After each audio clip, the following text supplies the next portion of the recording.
გორის მუნიციპალიტეტის სოფელ ქვემო ნიქოზის მიმდებარედ რუსეთის საოკუპაციო ძალების მიერ უკანონოდ დაკავებული ალექსი მამულია და ივანე ჯაფიაშვილი თავისუფლები არიან და ცენტრალური ხელისუფლების კონტროლირებად ტერიტორიაზე იმყოფებიან.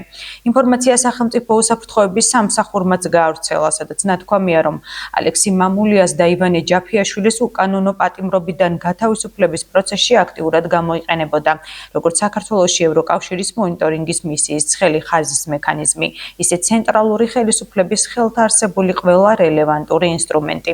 შეგახსენებთ, რომ ექიმი ალექსი მამულია და ადგილობრივი მკვიდრი ვანო ჯაფიაშვილი 2024 წლის 23 დეკემბერს სოფელ ნიქოზის სიახლოვეს ეგრეთ წოდებული საზღვრის გადაკვეთის ბრალდებით საოკუპაციო რეჟიმის წარმომადგენლებმა უკანონოდ დააკავეს.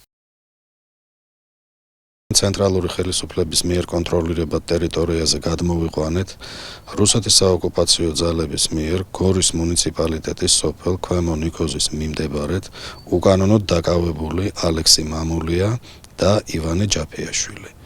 ალექსი მამულიას და ივანე ჯაფიაშვილის უკანონო პატიმრობიდან გათავისუფლების პროცესში აქტიურად გამოიყენებოდა, როგორც საქართველოში ევროკავშირის სადამკვირვებლო მისიის მიერ ოპერირებადი ცხელი ხაზი და არსებული მოლაპარაკების ფორმატები, ასევე ცენტრალური ხელისუფლების ხელთ არსებული ყველა რელევანტური ინსტრუმენტი. ცენტრალური ხელისუფლება განაგრძობს აქტიურ ძალისხმევას ოკუპირებულ ტერიტორიებზე უკანონო პატიმრობაში მყოფი საქართველოს ყველა მოქალაქის გასათავისუფლებლად. აღმოჩნდა, რომ დავარღვიეთ ეს საოკუპაციო ხაზი, რომელიც ჩვენ ვერ დავინახეთ, არც მართულ ხარტი იყო, არც რამე მანიშნებელი. დაკავების შემდეგ ჩაერია, რა თქმა უნდა, სახელმწიფო სტრუქტურები,